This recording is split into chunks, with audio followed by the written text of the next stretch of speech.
Greetings, this is another reader. Welcome back to my channel. Today I'm going to show you my Stephen King collection. I don't have too many books, but I have enough to show them to you. So let's get started. The first book I want to show you is this Penguin Reader's edition of Misery. It's the only Stephen King book I own in English, and it's an adapted version. It's level 6. Advanced with 3,000 headwords. I bought this back when I was still at school learning English. And Stephen King novels, they weren't in shops everywhere at the time. It's about a writer who got himself into a car crash, and he's a big fan. A nurse found him, but then he started to torture him, literally. Great novel, and I want myself a full edition. The next book I want to show you is on writing. This very small edition. I bought this while I was still at school. I wanted to get myself a book about writing, and I found this. The first half is literally Stephen King's biography. He tells about his life. In the second half he tells you how to write a book. To be honest, it feels very personal. When you read this, you don't feel like you're reading a book. You feel like Stephen King is sitting near you and talking to you personally. If you are a writer, or you simply want something personal from Stephen King, I recommend reading this. And a few words about the edition. Yes, it's very small and it's a soft cover, and I don't like covers like this. But I have made so many memories with this edition, and even if I get myself a new one, this one shall remain.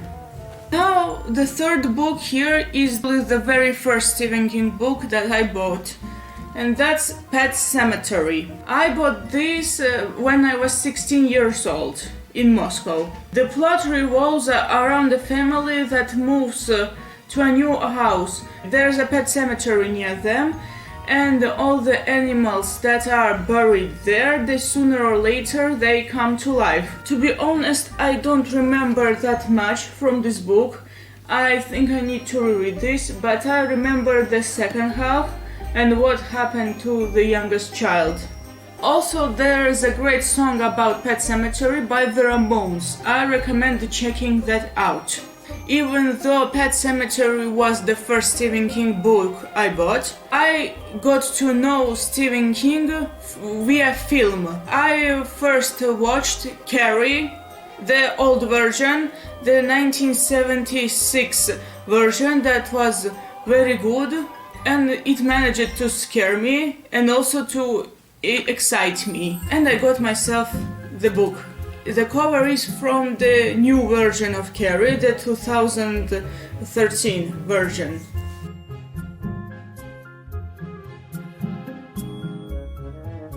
So the story revolves around a girl who is bullied at school and abused at home by her religious mother. Soon the girl develops special powers. There's prom coming, and her classmates decide to bully her.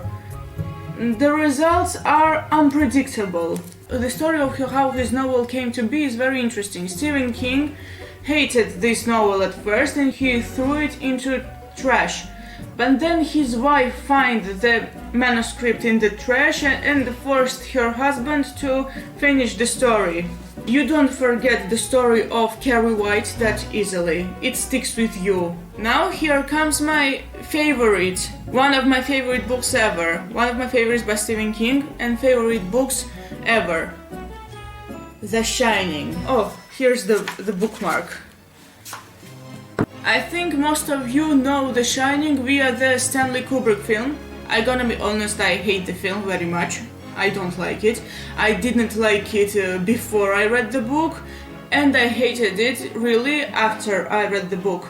The book is about a family, mother, father and son, who move into a hotel due to a father's job and isolate themselves for a few months. The son, Danny, he has a few special powers. He literally shines, that's how it's said in the novel. The father, Jack, tries to write play where he's isolating in the hotel, but the demons of the hotel are starting to taking over him. He also has an alcohol problem here.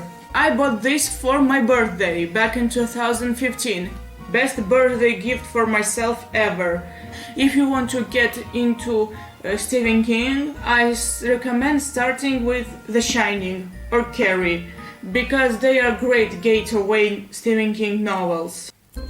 This one is my most recent purchase. I bought it when I was in Moscow, and that's The Long Walk.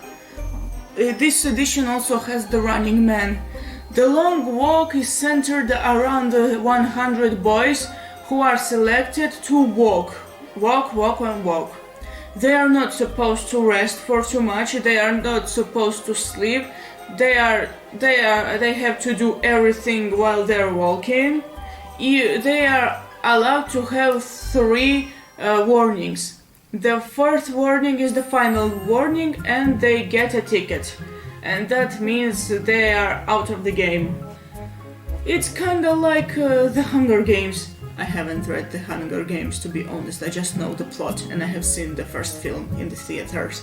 At first it seems to be slow, but that's kinda part of the charm. I already made a video where I talk about The Long Walk.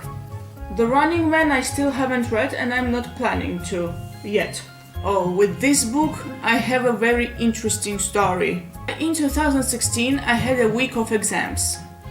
I was supposed to study, but you know what I did instead? Or at least before I studied? Every day I went to the local bookstore, took this book, and read at least 100 pages a day. Needful Things. There was a bookstore in my area where you could simply take any book and read it. I think that's a normal practice these days. This book is centered around a guy named Leland Gold and his shop named Needful Things. He is ready to offer his customers everything they want, but in exchange he wants them to pull a prank on others. The pranks turn the town into a big mess. There is also a film adaptation from the 90s, but it's not as great as the book. Still a good adaptation, but not as good as the book. But I have to spoil the ending. It's not that great. It's terrible. I hated the ending. The book is amazing. I loved Needful Things very much. I love how this book exposes the dark side of many characters and how these characters allow their dark side to take over them. Next comes the book that I didn't finish. Probably that's because I knew one spoiler and I didn't like that spoiler and didn't want to read it, and that's Cujo. This edition also has a story named The Cycle of the Werewolf, but I haven't read it. Cujo is centered around a dog that goes crazy, and when there is a car with mother and son inside, the dog haunts them. The mother and son are stuck in the car while the dog is terrorizing them. Oh, here's the bookmark, which is actually a visit card. I have around how many pages left? Around less than 30 pages left to finish Cujo, but I still haven't finished it. Next comes one of the most famous Stephen King novels. Everyone knows it. Probably you have seen the adaptations, both of them, one from the 90s and the other from 5 years ago. It's very big and I haven't finished this book. I think everybody here knows the plot because this book is so famous. The novel is centered around 7 kids who are bullied at school or abused at home or something else turns them into outcasts. All 7 of them are haunted by mysterious it, and also known as Pennywise, the clown. The kids are fighting the it back when they are kids, and they are fighting it when they are adults, 27 years later. What I absolutely love about the story of it is that the outcasts come together And they aren't simply 2 or 3 outcasts like in other novels, there are 7 outcasts. When I got this myself back in 2016, I read approximately 400 something pages and then stopped. I hope I finish this book one day, because after reading the Stormlight Archive, I'm not afraid of big books anymore. Back then, in 2016, I could not read big books. Now I can. Next story is, I heard that the film about this book came out recently, but I haven't seen it. Lizzie's Story.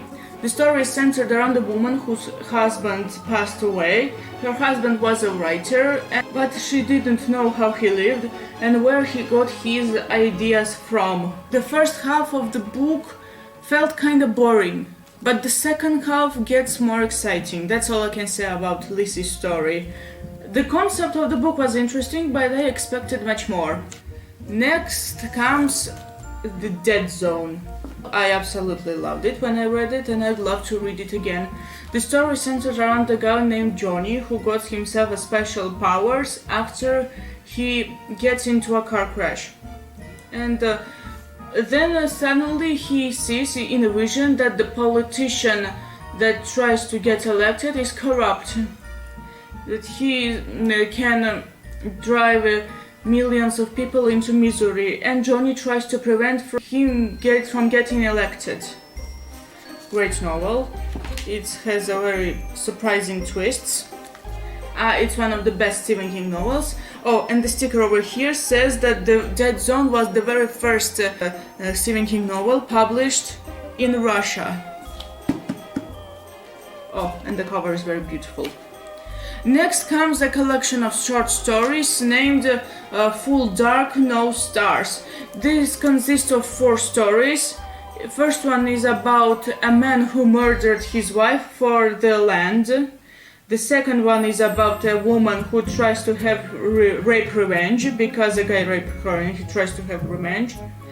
The third story is about a guy who deals with the devil.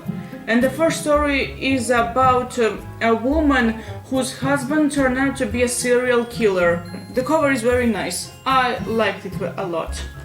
Next comes one of my favorites and one of the most underrated books, not only from Stephen King, but in general. Joyland.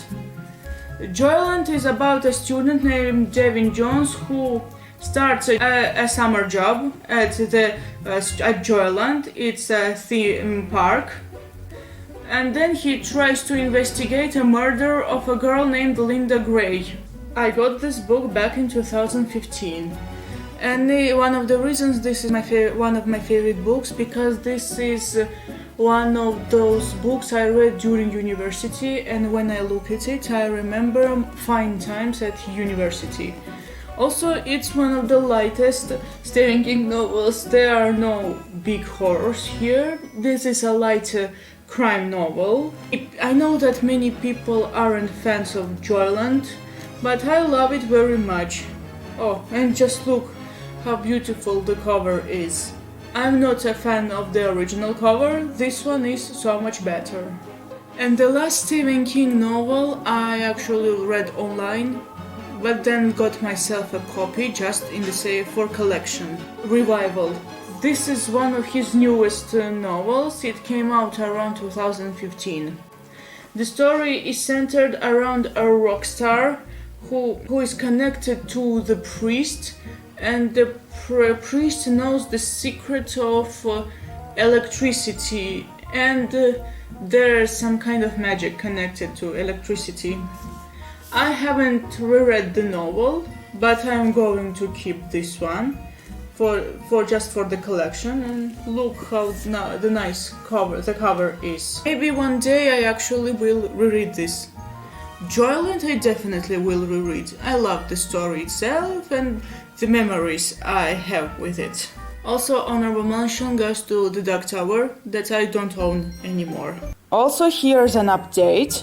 I got myself different seasons, a stories collection. This book contains 4 short stories: Rita, Hayworth and Shawshank Redemption, The Apt Pupil, The Body, and The Breathing Method.